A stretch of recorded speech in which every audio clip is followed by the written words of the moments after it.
Hey you guys, and welcome back. Today is going to be a review and comparison video on drugstore powder foundations. If you guys have been following along with Foundation February, I've been really into powder foundations recently and I've been testing a whole bunch out. So I wanted to give you guys a review and comparison video on the powder foundations that I've tried. I have 5 to share with you. 3 of them you guys have already seen full wear test videos on, but 2 of them I did not end up doing a full video on. I still filmed a 12-hour wear test video, so I will show you guys what each of these powder foundations looked like by the end of the day. It's going to follow a very similar format to the rest of my review and comparison videos. I just filmed one on stick foundations. I don't know which one's coming out first, if it's that one or this one, but either way, it's going to follow the same format. I'll talk about each product. I'll let you guys know my thoughts on each. I hope you guys enjoy this video. I hope you enjoyed Foundation February, and let's go ahead and get started. First, I tried juicing for the first time. My sister's boyfriend gave me a juicer that his parents didn't want anymore. This is carrots, oranges, a little bit of turmeric, and ginger. I'm mostly impressed by the color, but I actually do like it. I think I'm going to start prepping juices now on Sundays along with like the rest of my meal prep so I can have like juice for the rest of the week. This is the NYX Can't Stop, Won't Stop Powder Foundation. I was not planning on actually getting this one. But then when I went on Shoppers, I saw that NYX came out with a powder version of their liquid foundation, and I really like their liquid. So I got excited. I bought this one. I picked up the shade Soft Beige. This foundation claims to be a long-lasting powder foundation that delivers breathable coverage that you can build seamlesly and a matte finish that's all business. So that's pretty much the only claims on the packaging. Surprisingly, I really like this one. I actually had my doubts about it. I don't know why. I don't know. I think I got pumped up because of the liquid being really good, and I just felt like this was not going to be as good. I actually really liked the way this one looked on my skin. It's a really soft and velvety formula. The sponge is dirty, but I did apply it with one of these sponges. I also applied it with my e.l.f. Ultimate Blending Brush. I actually think I like both applications. I think that you get fuller coverage with the sponge, but you get a really nice blended look with the brush. This one actually didn't come with one of those sponges. I had to take it from a different powder foundation I was testing out. The coverage is really nice. I think that you can get a solid medium coverage. I don't know if you can build it up to full. I thought I blended out really nicely and it looks really nice on my skin. It doesn't look matte, it doesn't look dry, it looks very healthy. You guys will see in the close-up shot how it lasted throughout the day. I wore this one for over 12 hours, I'm pretty sure. It did get a little bit shiny, like my nose looks a little bit shiny and my cheeks look a little bit shiny as well. The coverage definitely faded throughout the day. I wouldn't say this is necessarily transfer proof or long wearing, but I thought it lasted a decent time for like a 12-hour wear test. I'm definitely gonna keep wearing it. It was one of my favorites out of the 5 I tested this month. It comes with 10.7 grams of product, and I think it was around like the $9 to $12 range. I do, by the way, have normal to combination skin. I'd say it's pretty normal, like more on the normal side. I just get a little bit shinier in my T-zone area, but basically like normal skin. Recommend that NYX one. I think it's a good start out powder foundation to try.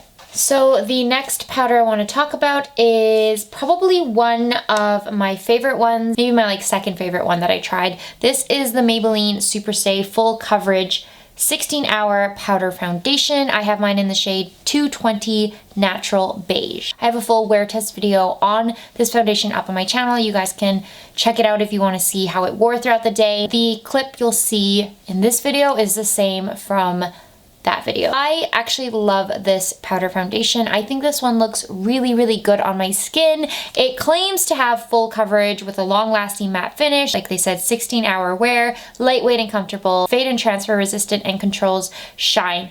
I can't agree with all of the claims. I definitely think it is lightweight and comfortable. I wouldn't say it's transfer resistant. I feel like it did transfer a little bit. I don't know if it's a full coverage. I think it's more like a medium. It does last a long time on my skin. It did come with one of these spongy things, so I have, of course, tried it out with this, and I've tried it out with a brush. I think this one actually applies better with this spongy thing. With the brush, I think you can get a more natural finish, but it doesn't really pack the product on. And you guys would know if you had watched my initial first impressions video, I used a brush and it was pretty hard to build it up using a brush. Liked the finish of it. It's not a flat matte powder at all. It looks quite healthy on my skin actually. It's kind of more of a satin finish, and I also think it lasted well on my skin. You guys will see in the close-up shot that was after, I think it was around an 8-hour wear test, but I have worn this one for longer, like at least 12 hours, and I think it does hold shine back pretty well. Like I don't feel like my face looked super greasy by the end of the day. It just kind of looked a little dewier, which is normal after a long day at work. The coverage lasted throughout the day. It didn't really fade on my skin. I think it actually was one of the powder foundations that looked the best by the end of the day, for me at least. It didn't look heavy on my skin. It didn't look cakey. It's kind of been one of my go-to powders this month. I think this one was around $11. It comes with 6 grams. I really liked it. I don't have anything really negative to say about this one. The next one is probably my least favorite. No, definitely, not probably. Definitely my least favorite one that I actually tried out this month, and it's the Physicians Formula Healthy Powder SPF 16 foundation. I have mine in the shade MW2. This one was one of the most disappointing to me because I love the liquid foundation version of this. It looks so nice on my skin. It's very lightweight. It looks beautiful throughout the day, and I just really like that foundation. So I had super high hopes for the powder, but it just disappointed me. It just did not work for my skin at all. I did film a full video on this one. You guys can check it out, but it just was not a pleasure to apply. I don't think it looked good on my skin, and it didn't last well throughout the day. I have applied it with the sponge that it came with. I've also applied it with a brush. It's hard to build up. It takes quite a bit of time to build up, and I think the claims, from what I remember, I don't have them with me, but from what I remember, the claim said it was a buildable foundation, that you could build it up to full coverage, and it definitely was not buildable. I thought it looked patchy on my skin, and I have applied it with a brush since that video, and I still feel like it looks patchy. It's just not my favorite. I don't know, I can't seem to make it work. I'm still going to try testing this out as like a setting powder to the liquid version of the foundation. I want to see if that will work better, but just as a foundation on its own, I don't recommend it. If you guys have tried this one and have had it work for you, please let me know your techniques and what you do. You guys will see from the clip, my skin looked terrible by the end of the day. Skin looked very greasy and oily, like the most oily it's looked throughout the entire month of February. It looked heavy on my skin. It just didn't look great. And the fact that it didn't even have good coverage, I just couldn't justify wearing this one. I just don't like it. I don't know. I don't know what else to say. Nice that it has SPF. That could be really helpful as a setting powder. In the summertime especially, I can just kind of dust it over my skin. I will keep you guys posted if I end up changing my opinion on this, but as of now, I do not like this one. And it wasn't cheap either. Physicians Formula in general tends to be a bit more expensive. This one was around like the $15 mark. It comes with 7.8 grams of product, so more than Maybelline. Not really a fan of this one, so yeah. The next powder is the J.Cat Beauty Aquasurance Compact Foundation. This one I did also do a video on. You guys can check it out. This one was another one that disappointed me.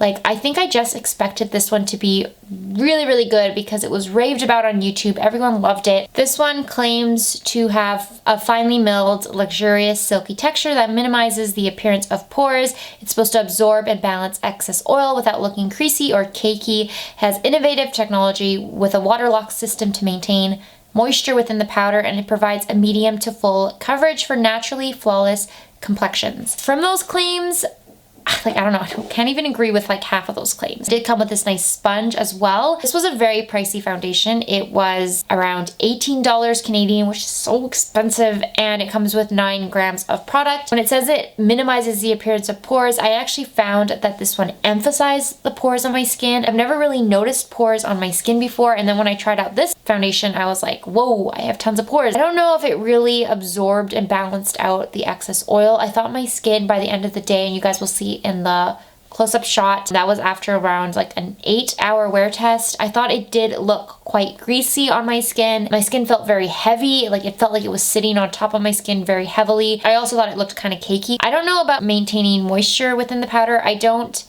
have dry skin, so I don't really know if it did anything for me moisture wise. I can't really speak to that claim. Coverage, I would say it's about a medium coverage. I think you can actually build this one up to quite a full coverage, but the other two claims, I don't really know. I don't think my skin looked great at the end of the day. I've tried it with a brush and I've tried it with a different setting spray, but it still for some reason looks weird on my skin. Not as bad as the Physicians Formula one. Like I'm definitely still gonna wear this as like a standalone foundation, but I just didn't think it was worth the price point. Like I don't think this is a $20 foundation. I would not pay for it again, basically. It's not bad. Like I don't wanna like hate on it so much. It's not bad. I do think you can make this one work depending on your skin type, but it was just not worth the price point. Probably this one actually, out of the foundations that I'm showing you today, I think this one probably had the best coverage. Really, that's like the only thing I could say about that one that is positive. I feel like there's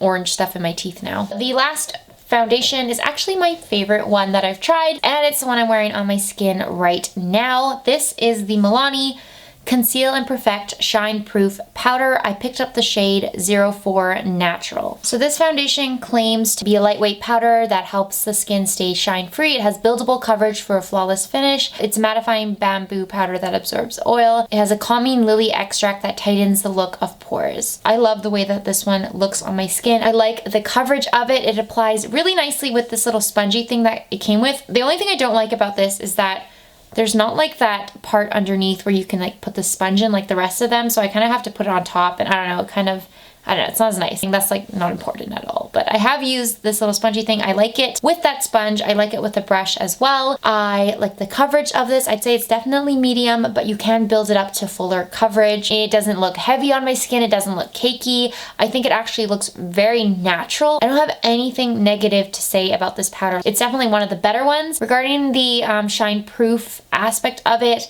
my skin did get shiny throughout the day. Like in the clip I'm about to show you, you can tell my skin is greasier in the T-zone area. It's kind of to be expected. Like your skin is just going to get dewier by the end of the day. But overall, I think my skin still looks pretty good after 12 hours. I've enjoyed wearing this one to work. It's one of those everyday powders that I just feel confident in, and I feel like it's reliable. I think if I had a longer day ahead of me, I would probably still use the Maybelline Superstay powder, but I think for like a 12-hour day, I could still get away with the Milani powder. It is more expensive. Milani is really kind of annoying me, but the fact that it's getting so expensive, I think this one is around $16, $17. You do get 12.3 grams of product, which I think is the most. Do like this one. This is one of the powders that I feel like I will repurchase if I run out. So that completes this video. I hope you guys enjoyed it and found it helpful. I've mentioned it a lot, but I really like powder foundations. They're so much more convenient to me, so much quicker in the morning, and